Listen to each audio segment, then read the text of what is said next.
Assalamualaikum warahmatullahi wabarakatuh. Halo adik-adik, ketemu lagi di pelajaran IPA. Kalau pada video sebelumnya kita udah bahas mengenai sistem gerak pada manusia. Nah, pada video kali ini kita akan bahas mengenai sistem gerak pada hewan. Kita akan belajar mengenai hewan di dalam air, hewan yang bergerak di udara, dan hewan yang bergerak di darat. Mengapa penting belajar sistem gerak hewan?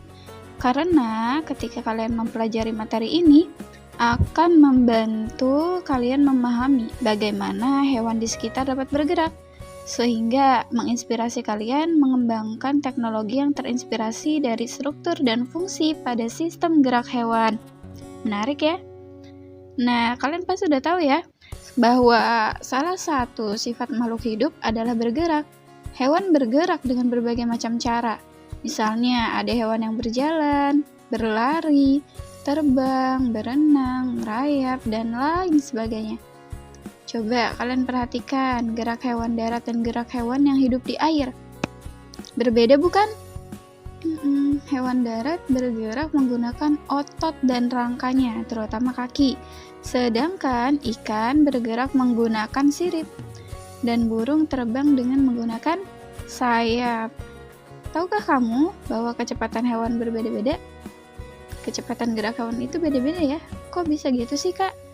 Nah, untuk menjawab pertanyaan tersebut, yuk kita perhatikan gambar-gambar berikut ini. Nah, di sini hewan yang pertama ada gajah. Kecepatan gerak gajah itu 25 km per jam. Sedangkan gambar setelahnya itu jerapah. Jerapah kecepatan geraknya 60 km per jam. Kalau dilihat-lihat nih, gajah sama jerapah itu massa tubuhnya beratan gajah ya, sehingga kecepatannya lebih rendah dibandingkan jerapah, yang dia lebih ringan dibanding gajah, lebih kurus ya dari segi fisiknya. Kemudian ada gambar apa lagi tuh? Ada gambar kerbau. Nah, kerbau memiliki kecepatan geraknya yakni 50 km per jam. Sedangkan kijang kecepatan geraknya 97 km per jam. Oh, keren banget nih. Kijang cepat ya. Kuda kecepatan geraknya 76 km per jam.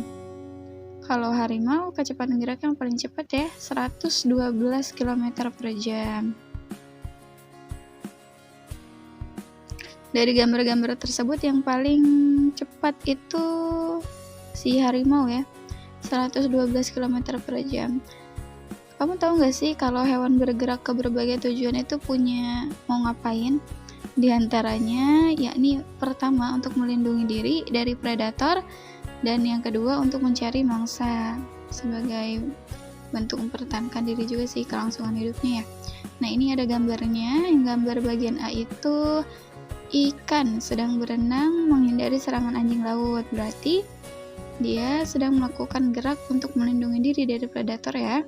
Sedangkan gambar yang B itu ada burung elang terbang untuk menangkap ikan di danau.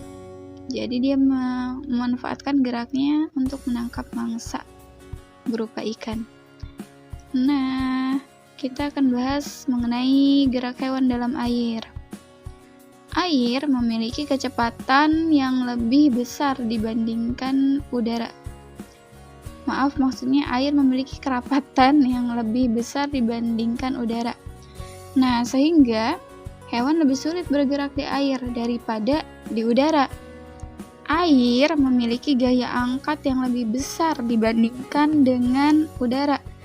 Dan tubuh hewan yang hidup di air memiliki massa jenis yang lebih kecil daripada lingkungannya. Karena kedua hal ini mengakibatkan hewan yang hidup di air dapat melayang-layang dengan mengeluarkan sedikit energi karena adanya gaya angkat oleh air. Masya Allah, keren ya, Allah mendesain dengan sebegitu sempurna. Nah, salah satu bentuk tubuh yang paling banyak dimiliki oleh hewan air adalah bentuk torpedo atau streamline. Nah, bentuk tubuh ini memungkinkan tubuh ikan meliuk dari sisi ke sisi dan mengurangi hambatan ketika bergerak di dalam air. Tubuh ikan juga dilengkapi otot dan tulang. Nah, tulang belakang ikan itu sifatnya fleksibel ya, karena untuk mendorong ekor dan sirip ikan di dalam air. Ikan juga memiliki sirip tambahan yang berfungsi untuk menjaga keseimbangan, untuk mengatur gerakan naik turun. Ikan memiliki gelembung renang yang dapat mengeluarkan gas, biasanya berupa oksigen. Sebagian besar ikan menggunakan gerakan lateral pada tubuh dan sirip ekornya untuk menghasilkan gaya dorong ke depan. Ada juga yang bergerak menggunakan sirip pasangan dan sirip tengahnya. Sepasang sirip ya maksudnya. Ikan yang bergerak dengan sepasang sirip dan sirip tengah cocok untuk hidup di terumbu karang.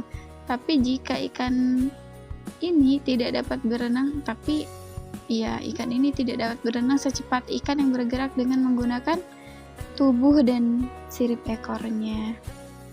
Gitu ya. Nah, kemudian berbeda halnya dengan ikan, ada hewan yang hidup di air, yakni bebek dapat terapung di atas air karena memanfaatkan prinsip tegangan permukaan air. Nah, tegangan permukaan merupakan peristiwa yang diakibatkan karena adanya apa coba? Karena adanya gaya kohesi antar molekul-molekul air. Nah, selain nyamuk, anggang-anggang juga memanfaatkan gaya tegangan permukaan untuk dapat bergerak di permukaan air. Nah, ini ada gambarnya nyamuk dan anggang-anggang ya. Oke, selanjutnya kita bahas gerak hewan di udara. Pernah nggak sih kamu lihat burung yang sedang terbang bebas di udara? Pernah dong ya. Nah, pernah nggak nanya bagaimana burung tersebut dapat terbang dengan stabil di udara? Apa sih yang mempengaruhi gerakan burung tersebut? Tahukah kamu bagaimana cara burung dapat terbang dan melawan gravitasi bumi? Gravitasi adalah masalah utama loh yang dihadapi oleh hewan-hewan yang terbang di udara. Tubuh hewan-hewan tersebut harus memiliki gaya angkat yang besar untuk mengimbangi gaya gravitasi. Karena tidak mungkin tubuh hewan memiliki massa jenis yang mendekati massa jenis udara. Nah, salah satu upaya untuk memperbesar gaya angkat adalah dengan menggunakan sayap. Prinsip yang sama diterapkan pada pesawat terbang loh. Wah, jadi pesawat terbang itu terinspirasi dari cara terbang burung di udara. Ini ada gambarnya. Nah, sayap burung tersusun atas kerangka yang kuat dan ringan, serta otot yang kuat. Sayap burung memiliki bentuk melengkung, sehingga udara yang mengalir pada bagian atas sayap lebih cepat daripada bagian bawahnya. Hal ini akan menghasilkan gaya angkat dan gaya dorong yang efektif untuk pergerakan burung. Struktur sayap yang demikian disebut airfoil ya.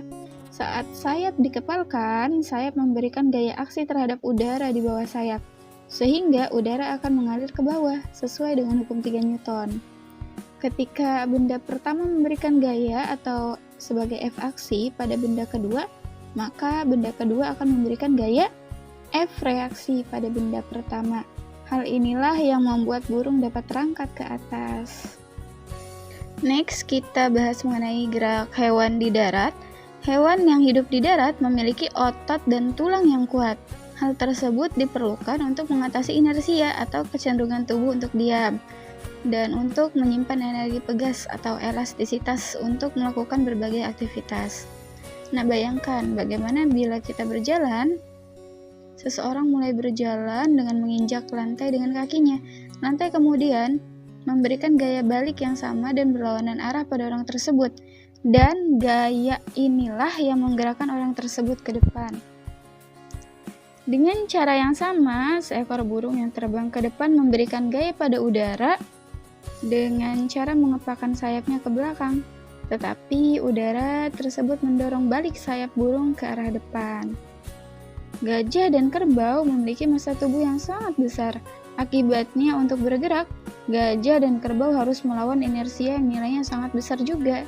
Tapi perbedaan struktur tulang serta kekuatan otot gajah dan kerbau membuat gajah mampu melakukan gerakan yang lebih lincah daripada kerbau. Lain halnya dengan kuda, harimau, dan kijang. Ketiga hewan tersebut memiliki struktur rangka dan otot yang sangat kuat. Kijang dan harimau memiliki bentuk kaki yang lebih ramping, sehingga kijang dan harimau mampu menyimpan elastisitas yang tinggi. Nah, hal tersebut mengakibatkan pada saat berlari, kijang dan harimau lebih banyak melompat ke udara dan meluncur di udara. Gaya gesek udara yang jauh lebih kecil daripada gaya gesek permukaan tanah membuat kijang dapat berlari dengan kecepatan yang lebih tinggi daripada kuda. Begitu ya, ini lanjutan dari penjelasan yang macam-macam gerakan hewan yang berbeda-beda di awal video tadi.